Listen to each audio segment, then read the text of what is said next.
వ్యాస్. మొన్న మన పూజారి చిలకలూరు బాలాజీ రంగనాథన్‌పై దాడి చేశారు కదా! వీర రాఘవరెడ్డి అనే వ్యక్తి. ఆ వ్యక్తి బ్యాక్‌గ్రౌండ్ పరిశీలిస్తే చాలా క్రూయల్‌గా ఉంటుంది. ఆ వ్యక్తి కొన్ని సెక్షన్‌లు ఏంటియో తెలిసి హాఫ్ నాలెడ్జ్‌తో చాలామందితో వాదించేవాడు. ఏదో రామరాజ్యం అని స్థాపించి సూరి కలెక్టర్‌ని అరెస్ట్ చేస్తున్నాం, ఎస్పీని అరెస్ట్ చేస్తున్నాం, ముఖ్యమంత్రిని, ప్రధానమంత్రిని కూడా అరెస్ట్ చేస్తామని విర్రవీగేవాడట. ఆ మధ్య కాలంలో ఎవరినో కలెక్టర్‌ని అరెస్ట్ చేస్తున్నాను ఒక ఎస్ఐ గారికి ఫోన్ చేశాడు. అప్పుడు ఎస్ఐ గారు షాక్ తిని ఎవరబ్బా ఈ పిచ్చోడా ఏమనుకోని, ఎవరండి మీరు అసలు ఏం మాట్లాడుతున్నారు అని అడిగితే, నేను పలానా సెక్షన్ ప్రకారం కలెక్టర్‌ని అరెస్ట్ చేస్తున్నా అంటే, నువ్వెవరు అరెస్ట్ చేయడానికని ఎస్ఐ గారు అడిగారట. నేను పలానా సెక్షన్ ప్రకారం అరెస్ట్ చేస్తున్నాము. ఆ సెక్షన్ నీకు తెలీదని ఆయనతో వాదించడం మొదలుపెట్టాడు. అప్పుడు ఎస్ఐ గారు ఆ సెక్షన్ గుచ్చి అప్పుడు అతనికి బ్రెయిన్ వాష్ చేశాడు. ఏం చెప్పాడంటే, ఆ సెక్షన్ బాబు ఎవరైనా సరే 7 సంవత్సరాల కంటే ఎక్కువ శిక్ష పడి ఒక క్రైమ్ చేసి పారిపోతూ ఉంటే పబ్లిక్ అరెస్ట్ చేయొచ్చు అతన్ని. మా అంతేగాని ఎవరినంటే వాళ్ళని అరెస్ట్ చేసేది. అది కూడా దేనికంటే పోలీసులు అక్కడికి రావడానికి సమయం పడుతుంది కాబట్టి, ఈ లోపల పబ్లిక్ అతన్ని బంధించొచ్చు. అది అరెస్ట్ చేయడం అంటారు. ఆ సెక్షన్ ఎక్కడంటే అక్కడ వాడేదానికి లేదు మా బాబు అని ఎస్ఐ గారు అతనికి బ్రెయిన్ వాష్ చేశాడంట. మళ్ళీ ఇంకో సెక్షన్ ఏదో కొత్తగా ఒక సెక్షన్ అప్పుడు ఆ మధ్య కాలంలో ఏదో సుప్రీం కోర్టులో ఏదో వచ్చిందంట. అది కూడా ఈత వాదించడం మొదలుపెట్టారు. ఆ సెక్షన్ ఉంది కదా! ఆ సెక్షన్ ప్రకారం ఇది, అది ఏదేదో వాగేశాడంట. ఎస్ఐకి చిర్రెత్తుకొచ్చి "నువ్వు అక్కడే ఉండరా నేను వచ్చేస్తాను. నీ ఖర్చు వస్తా" అని చెప్పాడట.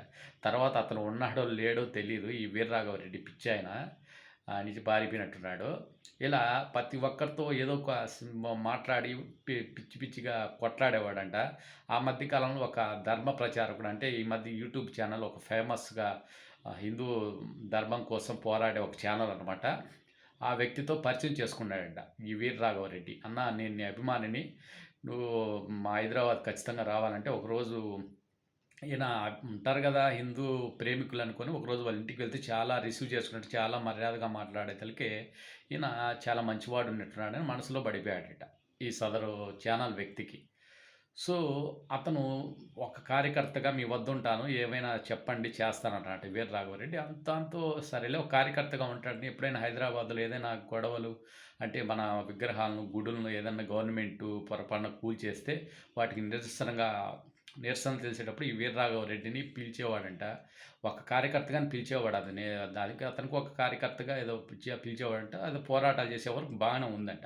తర్వాత ఆఫీస్‌కి రావడం మొదలుపెట్టాడట వీరరాఘవరెడ్డి. సదరు ఛానల్ యజమాని ఆఫీస్‌కి అంటే వాళ్ళ ధార్మిక ఛానల్ ఉంది గదా! ఆఫీస్‌కి వచ్చినప్పుడే కొంతమంది పీఠాధిపతులతో ఇంటర్వ్యూలు పెట్టుకుంటా ఉంటాడు గదా!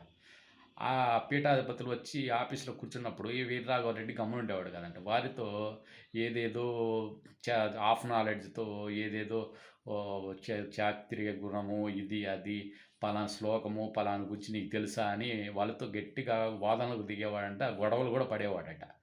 తస్ మెల్లగా సాక్తినాడట ఆ టీవీ ఛానల్ యజమాని. ఇదేంటి వీరరాఘవరెడ్డి మంచోడు అనుకున్నాను. ఇదేంటి పీఠాధిపతులు కూడా వస్తారంట వాళ్ళ వద్దకి. పీఠాధిపతులు పెద్ద పెద్ద ధార్మిక స్పీచ్‌లు ఇచ్చేవాళ్ళంతా. వాళ్ళందరితో గొడవలు దిగేవాడంట.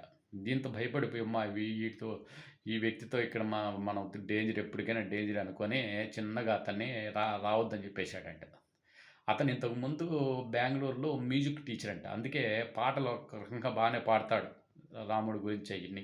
కానీ ఈ దరిద్రుడు ఏందో గాని ఎవరైనా సరే హిందూ ధర్మానికి హాని చేసేవాళ్ళు ఏదైనా ఓహ్, క్రూరంగా హిందూ ధర్మం పట్ల చాలా వివక్షతో మాట్లాడేవారి వైపు యుద్ధానికెళ్తాడు. ఈడు మన ధర్మంలో ఉండే వారిపైన మన ధర్మం కోసం పోరాడే మంచి మహాత్ములు చిలుకూరి బాలాజీ పూజారి రంగరాజన్‌పైకి దాడి చేయడం ఏంటి? ఆయన వద్ద బూట్లేసుకొని లోపల ఆయన వద్దకు ఆయన కింద కూర్చోబెట్టి ఎంతో ఘోరంగా అవమానించి, కొట్టి ఇంత దారుణమైన విధంగా ప్రవర్తిస్తాడో ఇతను నిజంగా సైకోనా? లేకపోతే ఇతని వెనక ఏమైనా అదృశ్య శక్తులు ఏమైనా పనిచేస్తున్నాయా? ఇలా నటిస్తున్నాడా? అనేది చాలా అనుమానాస్పద వ్యక్తిగా ఉన్నాడు. ఇతనితో చాలా జాగ్రత్తగా ఉండాలి.